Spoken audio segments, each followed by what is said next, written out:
Hello दोस्तों, welcome to Chhaya classes. आज हम इस वीडियो के माध्यम से भारत में जन्मे महान व्यक्तित्व, प्रतिभा के धनी तथा भारत के गौरव रविन्द्रनाथ टैगोर के बारे में जानेंगे, जो भारत ही नहीं एशिया के पहले व्यक्ति थे जिन्होंने साहित्य के क्षेत्र में इतिहास रच दिया।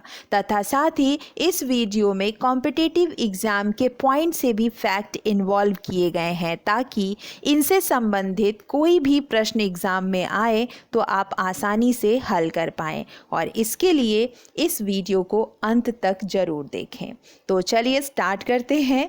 रविन्द्रनाथ टैगोर का जन्म ब्रिटिश भारत में बंगला प्रेसिडेंसी के कलकत्ता, अब कोलकाता में 7 मई 1861 को हुआ था। ठीक है, तो आप इनका जान गए कि इनका जन्म स्थान कहाँ है, कलकत्ता में है। और उस टाइम पर भारत 3 प्रेसिडेंसियों में डिवाइड थी। ठीक है, तो ये बंगाल जो बंगला प्रेसिडेंसी है वहाँ पे इनका जन्म हुआ था। और इनको अन्य नामों से भी जानते हैं। इनके अन्य नाम में देखिए भानु सिंह ठाकुर, ऑफ कोर्स अभी भी तक ये नाम आप नहीं जान रहे होंगे। भानु सिंह ठाकुर, भोनीता, गुरुदेव, कवि गुरु और विश्वकवि के नाम से जानते थे। विश्वकवि का मतलब विश्व कवि के नाम से इनको जाना जाता था। तो ये इनके अन्य नाम थे। अब देखते हैं कि ये किन किन क्षेत्रों में इनका योगदान था। ठीक है, तो रविन्द्रनाथ टैगोर एक बंगला कवि, कहानीकार, गीतकार, संगीतकार, नाटककार, निबंधकार, चित्रकार एवं आयुर्वेद शोधकर्ता भी थे। अब आप देख सकते हैं कि ये साहित्य के क्षेत्र में तो इनका योगदान था ही, साथ में चित्रकार भी थे और आयुर्वेद शोधकर्ता भी थे। ठीक है, नेक्स्ट पॉइंट देखते हैं कि इनके पिता से संबंधित और भाई से संबंधित। ठीक है, तो देखिए रविन्द्रनाथ टैगोर के पिता कौन थे। ब्रह्म समाज के एक प्रमुख नेता देवेंद्रनाथ टैगोर थे, जिनका नाम आप बहुत सुने होंगे। ब्रह्म समाज के प्रमुख नेता देवेंद्रनाथ टैगोर इनके पिता थे। और ब्रह्म समाज के बारे में भी थोड़ा देख लेते हैं। 19वीं शताब्दी के बंगाल में एक नया धार्मिक संप्रदाय था ब्रह्म समाज, जिसने हिंदू धर्म के अंतिम अद्वैतवादी दर्शन को पुनर्जीवित करने का प्रयास किया था। और यह हिंदू धर्म का पहला सुधार आंदोलन था। ब्रह्म समाज की स्थापना राजा राम मोहन राय, भारतीय पुनर्जागरण के जनक, ने की थी। राजा राम मोहन राय की मृत्यु के बाद देवेंद्रनाथ टैगोर ने इसकी अध्यक्षता की थी। अब इनके भाई के बारे में देखिए। सत्येंद्रनाथ इनके भाई थे, जो भारत के पहले आईसीएस थे, सत्येंद्रनाथ टैगोर। ठीक है, और इनकी जो ट्रेनिंग है वो अंग्रेज़ों ने लंदन में करवाई थी। ऐसे भारतीय थे जिन्होंने all European Indian civil services के लिए नियुक्त किया गया था। तो आप देख सकते हैं कि इनके पिता और भाई भी कितना योगदान है इनका भारत में। ठीक है, नेक्स्ट पॉइंट देखिए, भारतीय राष्ट्रवादी आंदोलन में भूमिका। ठीक है, बंग भंग आंदोलन बहुत सुना होगा आपने। बंगाल विभाजन के टाइम पीरियड क्या है, 16 अक्टूबर 1905। आप यहाँ बगल में मैप पे देख सकते हैं। तो ये जो बंग भंग आंदोलन है वो चला था 16 अक्टूबर 1905 को। कोलकाता में रविन्द्रनाथ टैगोर के नेतृत्व में रक्षाबंधन उत्सव मनाया गया, जिसने बंग भंग आंदोलन का मार्ग प्रशस्त किया। और इसी आंदोलन ने भारत में स्वदेशी आंदोलन का सूत्रपात किया। ठीक है, तो ये पूछा जाता है, ठीक है, कि किसके सहयोग से, किसके निर्देशन में जो है ये हुआ था। तो रविन्द्रनाथ टैगोर के निर्देशन में हुआ था और उन्होंने रक्षाबंधन उत्सव मनाया था, जिसने बंग भंग आंदोलन का मार्ग प्रशस्त किया था। ठीक है, नेक्स्ट पॉइंट देखिए, जलियांवाला बाग हत्याकांड। ये कब हुआ था, 13 अप्रैल 1919 में जलियांवाला बाग हत्याकांड के कारण उन्होंने ब्रिटिश सरकार का विरोध करते हुए अपनी नाइटहुड की उपाधि लौटा दी थी। तो आप देख सकते हैं इनका भारतीय राष्ट्रीय आंदोलन में क्या भूमिका थी। ठीक है, तो जलियांवाला बाग के टाइम पे इन्होंने अपनी नाइटहुड की उपाधि लौटा दी थी। ये सब इम्पॉर्टेंट पॉइंट्स हैं, इन पे क्वेश्चंस भी पूछे जाते हैं। ठीक है, अब इनका दूसरा योगदान देखिए कि इन्होंने 2 देशों के राष्ट्रगान के रचयिता के रूप में इनको जाना जाता है। रविन्द्रनाथ टैगोर ने भारत में जो जनगण मन गाया जाता है उसको लिखा, और साथ में बांग्लादेश में आमार सोनार बांग्ला का जो गाया जाता है वो राष्ट्रगान भी रविन्द्रनाथ टैगोर ने लिखा था। और वह ऐसा करने वाले एकमात्र कवि हैं जिनकी लिखी हुई कविता दो देशों की राष्ट्रगान के रूप में जानी जाती है। ठीक है, नेक्स्ट पॉइंट देखिए, रविन्द्रनाथ टैगोर और महात्मा गांधी, इन दोनों लोगों से रिलेटेड क्या फैक्ट है। देखिए, रविन्द्रनाथ टैगोर आधुनिक भारत के राजनीतिक पिता महात्मा गांधी के मित्र थे। आप यहाँ पिक्चर में देख सकते हैं, दोनों लोग साथ बैठे हुए हैं।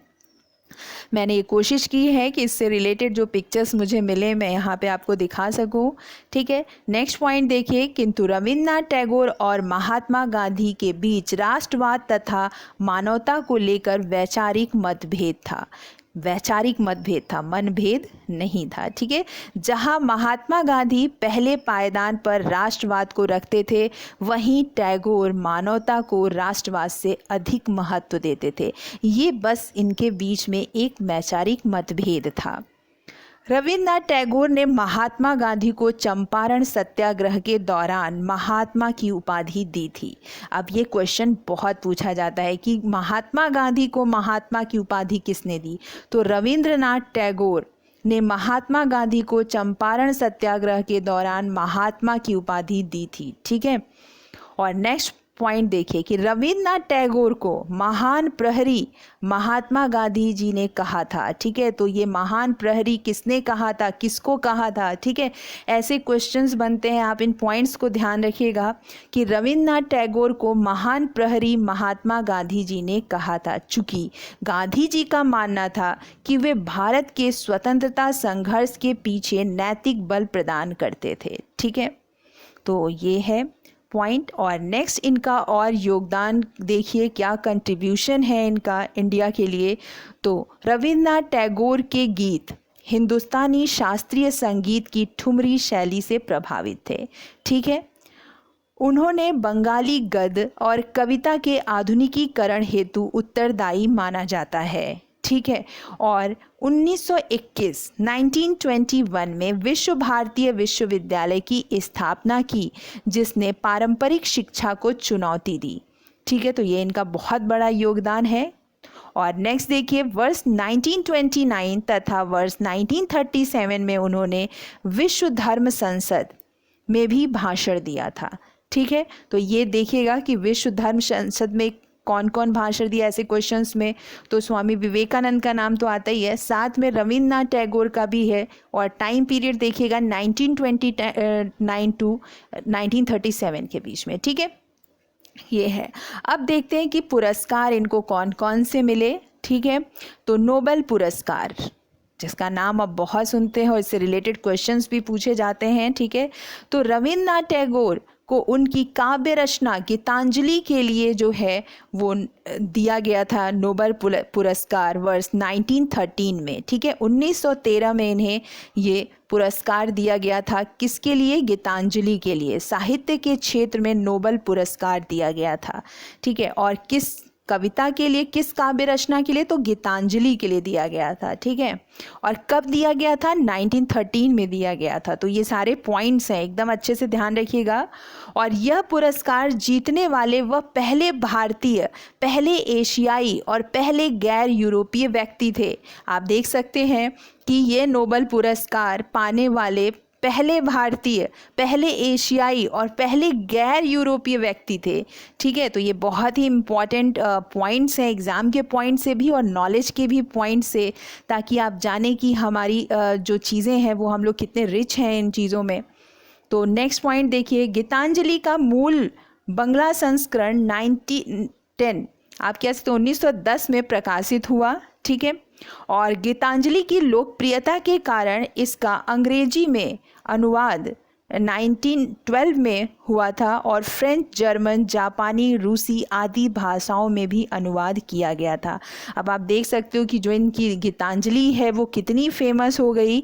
ठीक है, नोबेल पुरस्कार मिला 1913 में और 1912 में इसको अंग्रेजी में इसका अनुवाद किया गया। और अंग्रेजी में ही नहीं, फ्रेंच, जर्मन, जापानी, रूसी जितनी आदि भाषाएं हैं उनमें भी गीतांजलि का अनुवाद किया गया था। ठीक है, और नाइटहुड की उपाधि से रिलेटेड फैक्ट देखिए। 1915 में उन्हें ब्रिटिश किंग जॉर्ज पंचम द्वारा नाइटहुड की उपाधि से सम्मानित किया गया था और वर्ष 1919 में जलियांवाला बाग हत्याकांड के बाद उन्होंने नाइटहुड की उपाधि का त्याग कर दिया था। ठीक है, तो आप देख सकते हो इनको उपाधि किसने दी थी। 1915 में ब्रिटिश किंग जॉर्ज पंचम ने दी थी और इन्होंने उसको वापस कर दिया 1919 जलियांवाला बाग हत्याकांड के बाद। और नेक्स्ट हम लोग पॉइंट देखते हैं रविन्द्रनाथ टैगोर के उल्लेखनीय कृतियाँ। देखिए, उन्होंने बंगाली गद्य और कविता के आधुनिकीकरण हेतु उत्तरदायी माना जाता है। ठीक है, तो उनकी क्या क्या उल्लेखनीय कृतियां हैं इसमें देखिए। सबसे पहले गीतांजलि, जिसके लिए नोबेल पुरस्कार मिला 1913 में। एंड फिर देखिए काबुलीवाला, पोस्टमार्टम, ठीक है, पोस्टमास्टर और घारे बायरे और मास्टर साहब, मानसी, गोरा। मास्टर साहब 2 बार प्रिंट हो गया है। ठीक है, तो इसको ध्यान रखिएगा। तो मास्टर साहब एंड नेक्स्ट है बालका आदि शामिल हैं। तो ये सब इन पर क्वेश्चन पूछे जाते हैं। पोस्ट मास्टर है, घारे बायरे है और मानसी है, गीतांजलि है, ये किसकी कृतियां हैं। तो आप आज से तो आपको ध्यान रहेगा कि ये किसकी हैं, रविन्द्रनाथ टैगोर की कृतियां हैं। ठीक है स्टूडेंट्स, और अब जो ये महान व्यक्तित्व हैं इनकी मृत्यु की डेट क्या है वो भी देख लीजिए। 7 अगस्त 1941 को कोलकाता में इनका निधन हो गया। ठीक है, तो इनका जन्म स्थान भी कोलकाता है और निधन इनका कोलकाता में ही हुआ है। मुझे उम्मीद है कि आपको बहुत अच्छे से समझ में आया होगा, कुछ जानकारियाँ मिली होंगी आपको। और नेक्स्ट वीडियो का अपडेट पाने के लिए सब्सक्राइब करें एंड कमेंट करें, लाइक करें। Thank you so much.